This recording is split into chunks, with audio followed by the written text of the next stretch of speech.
Well, good morning, everyone. This is Dan O'Sullivan with your Bucks Island Area Fishing Report for Saturday, June the 19th, presented by Mercury. Back from the Bassmaster Classic, catching up with all our local friends. Going to talk to Josh Herron about fishing Logan Martin and Lay Lake. Of course, we're going to connect with Tom Ott and talk about Guntersville. And then I've done some research for you and found out some stuff on Weiss Lake and Neely Henry. But stay tuned and we'll hear what the guys have to say. Good morning, everyone. This is Dan O'Sullivan with your Bucks Island Area Fishing Report for Saturday, June the 19th, presented by Mercury. It's time to head on down with our good friend Josh Herron to Logan Martin and Lay Lake. Josh, I know you've gotten a chance to play around a little bit, maybe in a little boat, but tell me what's been going on in your world down there on those lakes. They're leaving. It's hot. It's that time. They gone. So I guess they're doing about like everybody else is doing, just trying to avoid traffic. So they've pretty well checked out. What little mayfly hatch we got is come and gone, and I'm pretty sure we're just into the hot stuff now.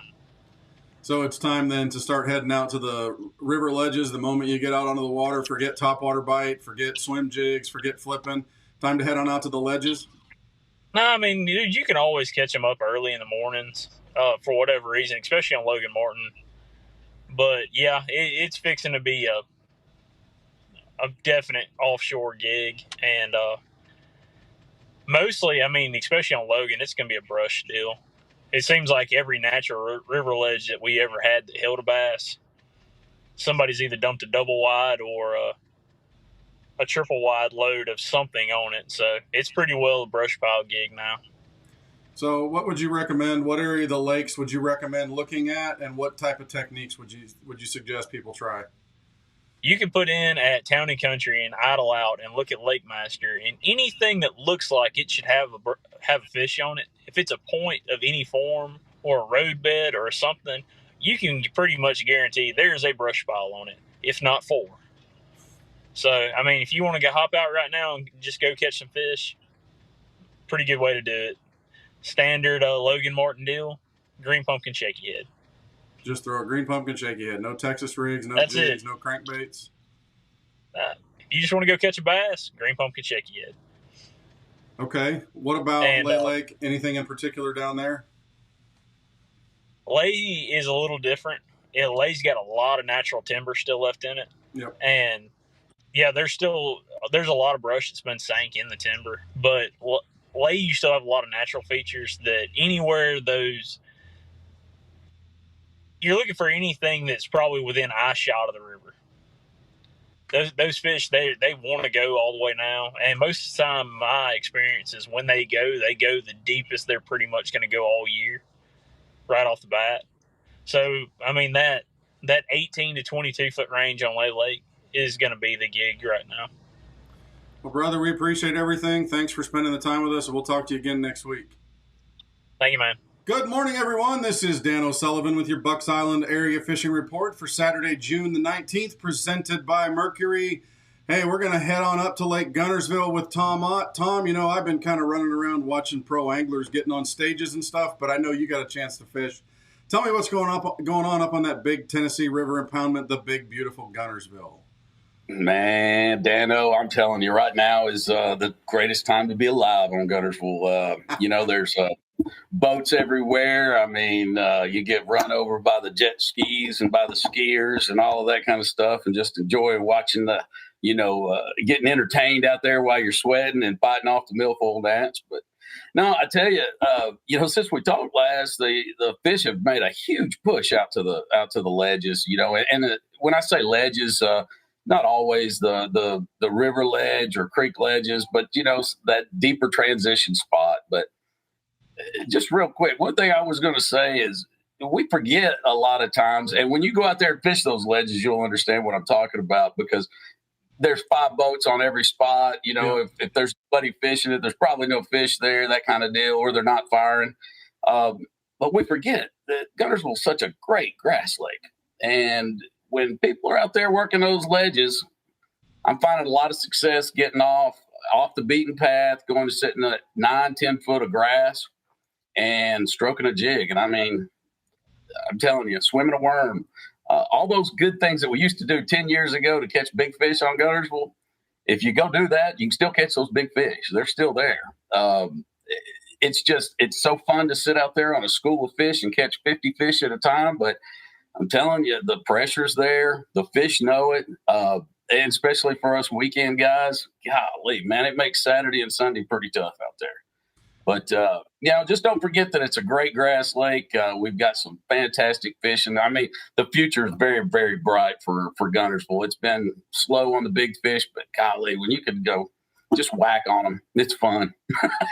Well, anytime you can put some 3 to 4 pounders in the boat with a bunch of keepers mixed in around it, we forget that's a good day because we want to be fishing for the big ones because we all fish tournaments. But, man, most people, 5 fish is a great accomplishment. Throw a 5-pounder in the mix, and that's a really great accomplishment. Well, Tom, as always, man, we appreciate it. Thanks for the time that you spend with us, and we will talk to you again soon. Tell St. Jennifer, as always, love her, love to see her some more, and we'll talk to her soon. All right, sounds good, Dano. Y'all be safe out there. Thanks again. Well, good morning, everyone. This is Dan O'Sullivan with your Bucks Island Area Fishing Report for Saturday, June the 19th, presented by Mercury. Hey, we're going to talk about Weiss Lake and Neely Henry a little bit. Weiss Lake, you're going to find your fish offshore just a little bit. You may be able to find some early bites, a little swim jig, maybe a topwater, maybe a frog around some of that Coosa River grass, maybe around a few docks shallow. But for the most part, watch for a little bit of current.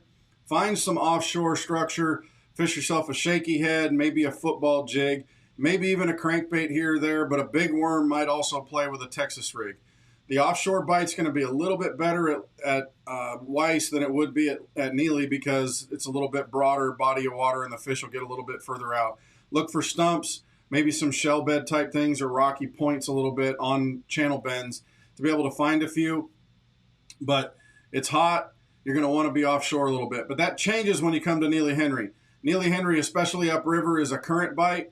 It's really narrow up there, so you're going to want to look around the lay-down trees, the brush, a flipping bite up there with a creature bait, maybe even a tube might present a few to you. But then as you get down lake a little bit more, look for grass. You want to flip a little bit, maybe punch some of that grass a little bit to be able to put a few fish in the boat. Big bites are a little hard to come by. You may even have to turn to a shaky head or something like that to be able to get a few fish, or even a wacky rig stick bait like an Ocho or a Senko might present you a few. I know you could go to steep walls as well and get a few bites on a shaky head.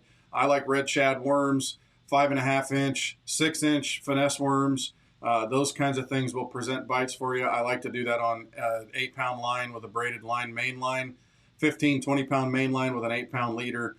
Tied with an Albright special, and then of course the shaky head on the end of it. Not that much of a deep bite on Neely Henry because of the current situation. Like I said, you flip some grass, you may be able to get a few bites there. Early a frog, a swim jig maybe a little bit early, but you're going to have to turn to flipping. It's hot. There's a lot of boat traffic out there, and don't forget, Saturday is Alabama Bass Trail. There's going to be 225 teams on the water at Neely Henry. Churring that water up a little bit. Going to be hard to find some space to move in between and give those guys a little bit of room unless you're fishing a tournament for yourself. But those guys are fishing for their last chance to qualify for a championship. Going to be busy. Watch out for boat traffic. But you should be able to put a few fish in the boat if you follow that stuff. And we will hope to hear from you as you present what you've done. See some pictures. Send us anything that you got. But thanks for spending some time with us today. And we will talk to you again next week. Well, that'll do it for your Bucks Island Area Fishing Report for Saturday, June the 19th, presented by Mercury. Thanks to the guys for spending some time with us. We hope that helps you put a few more fish in your boat or on shore on your stringer if that's what you're looking for. Don't forget to like and subscribe to all of our social media channels, Facebook, Instagram, YouTube, where all this stuff goes live. That way you'll be notified whenever we do send a new video out. And also, don't forget, if you need anything for your fishing adventures, stop by Bucks Island, come see us at the loft. We'll be happy to help you put some more tools in your boat to help you catch a few more fish. We will talk to you again next week, and thanks for spending the time with us.